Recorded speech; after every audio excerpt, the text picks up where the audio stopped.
안녕하십니까. 알파스트리트 파트너스입니다. 2022년 8월 17일 수요일 마감 시장 보겠습니다.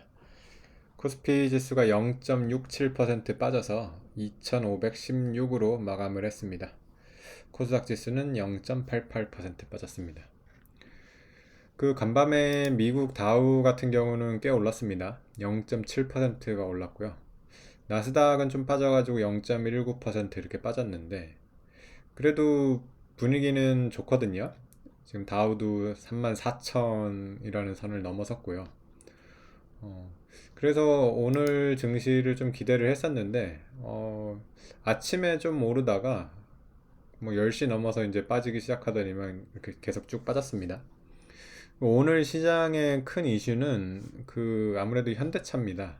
예, 이 현대차가 지금 3.8% 이렇게 빠져서 마무리가 됐는데요.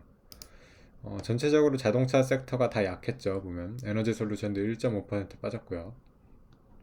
기아 같은 경우는 4%가 넘게 빠졌네요. 네. 그래가지고 지금 이 자동차 쪽의 이슈가 뭐냐? 그 미국이 지금 인플레 감축법이라고 해가지고 법안을 어제 통과를 시켰죠. 근데 거기에 이제 전기차 이제 배터리에 관한 얘기가 있어요. 그래서 이제 보조금 지급에 대한 규정이 있는데 이게 지금 우리나라 회사가 보조금을 못 받는다는 지금 그런 얘기가 있어요. 그래 지금 보면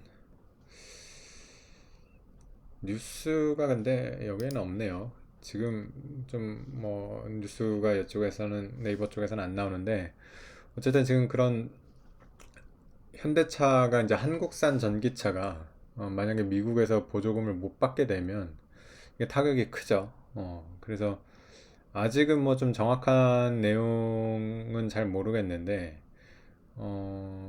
어쨌든 그런 것 같아요. 그래서 지금 좀 고민이다. 이런 지금 상황이 된 것 같습니다. 그리고 현대차가 최근에 이 흐름이 좋았는데 오늘 좀 이렇게 좀 꺾이는 모습이 나왔습니다.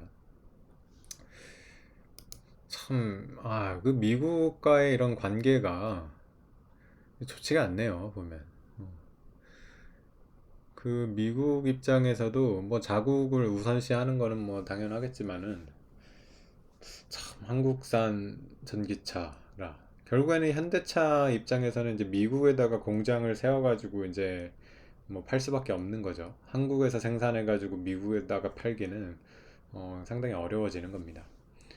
그래서 어쨌든 자동차 섹터가 이렇게 빠지는 바람에 지수가 빠져버렸습니다. 이게 우리나라의 문제인 게 맞는 게 오늘 니케이 같은 경우는 1.2% 올랐어요. 그래서 지금 글로벌 증시는 상당히 지금 좋습니다. 근데 지금 우리나라만 계속 이렇게 안 좋습니다. 그러니까 올해 지금 성과를 봐도 뭐 다우가 이제 마이너스 6%대까지 많이 줄였죠. 니케이가 이제 플러스로 돌아섰습니다. 올해 니케이는 플러스 1.5%. 우리나라 코스피가 상당히 안 좋죠. 지금 마이너스 15%입니다. 코스닥 같은 경우는 마이너스 19%. 좀 우리나라 이 증시가 올라가지를 못하네요. 2,500대까지는 어떻게든 올라왔는데 바닥에서부터 사실 지금 이런 다우나 뭐 니케이를 봤을 때는 코스피가 지금 한 3,000 정도 와 있어도 이상하지가 않거든요. 근데 지금 보면 주도주가 확실히 지금 사라졌습니다. 우리나라 지금 주요 종목 중에서 괜찮은 지금 회사가 별로 없거든요. 삼성전자 같은 경우도 뭐 계속 안 좋다고 그러고요. 그나마 이제 자동차 섹터가 좀 좋을까 싶었는데 지금 현대차도 또 약간 문제가 생겼고요.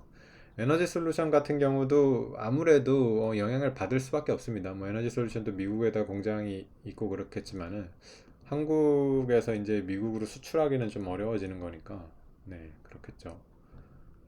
어쨌든 이런 미국과의 이런 관계나 이런 것도 참 그래서 중요합니다. 그래서 미국에서도 우리나라를 최대한 이렇게 좀 편의를 봐줘야지 우리나라 경제에도 상당히 좋은데 어쨌든 미국을 좀 잘 다뤄야 될 텐데 이런 외교력 같은 게 좀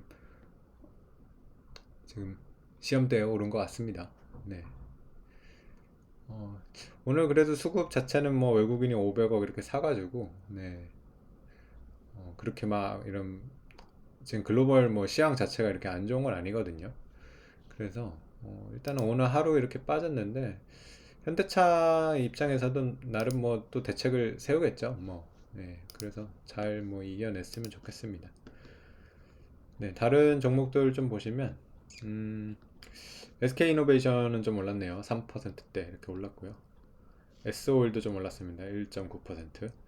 요새 정유주가 좀 조정을 받았다가 조금 약간 다시 반등을 하려고 하는 것 같습니다. 석유 자체는 뭐 87달러 이렇게 돼가지고 뭐 이 정도 계속 유지하는 거는 나쁘지 않습니다. 정유사 입장에서도 이 정도 가격이면 뭐 충분히 이익을 남길 수 있고요. 그렇다고 또 90달러 이렇게 넘어가는 것도 아니니까 인플레에 대한 우려도 많이 줄어드니까 적당한 가격의 지금 석유 가격인 것 같습니다. 네. 그리고 요새 계속 올랐던 하나솔루션 좀 빠졌네요. 2.7% 이렇게 빠졌고요. NC소프트는 1%대 올랐습니다. 네, 그리고 지금 미국 증시 같은 경우는 거의 보합 수준입니다. 네. 그래서 지금 참 많이 반등을 했죠. 글로벌 증시 같은 경우는 다우가 34,000대, 니케이가 오늘 29,000을 넘었어요. 네, 이게 7개월 만이라고 합니다. 7개월 만에 이제 최고점으로 왔고요. 뭐 다 괜찮은 이런 석유 가격도 그렇고 우리나라 기업들만 이제 좀 힘을 내줬으면 좋겠네요. 근데 참 지금 우리나라의 상황은 조금 안 좋기는 합니다. 개별 기업들의 이런 경쟁력 문제도 있고 또 환율이 참 안 빠져요. 환율이 지금 1310원인데 아주 1300원대가 그냥 고착화 돼 버렸습니다. 사실 글로벌 증시가 이 정도 반등을 했으면 환율이 좀 많이 빠져줘야지 정상이거든요. 사실 뭐 1250원 뭐 이 정도는 빠져줘야지 맞는 것 같은데 환율만 봤을 때는 상당히 지금 위기죠. 1300원대가 계속 이렇게 오랫동안 유지가 되고 있습니다. 네. 그래서 음, 일단은 오늘 하루 이렇게 조정이라고 보고요. 이게 뭐 이제 추세적으로 이렇게 조정받는 그런 상황은 아닐 거라고 봅니다. 네. 그래서 뭐 미국 증시나 이런 다른 증시들이 계속 좋으면 우리나라도 어, 어느 정도 따라는 갈 거라고 보고 있습니다. 네, 그렇게 돼야 되겠죠. 네. 이상으로 오늘 시황은 여기까지 하겠습니다. 네, 감사합니다.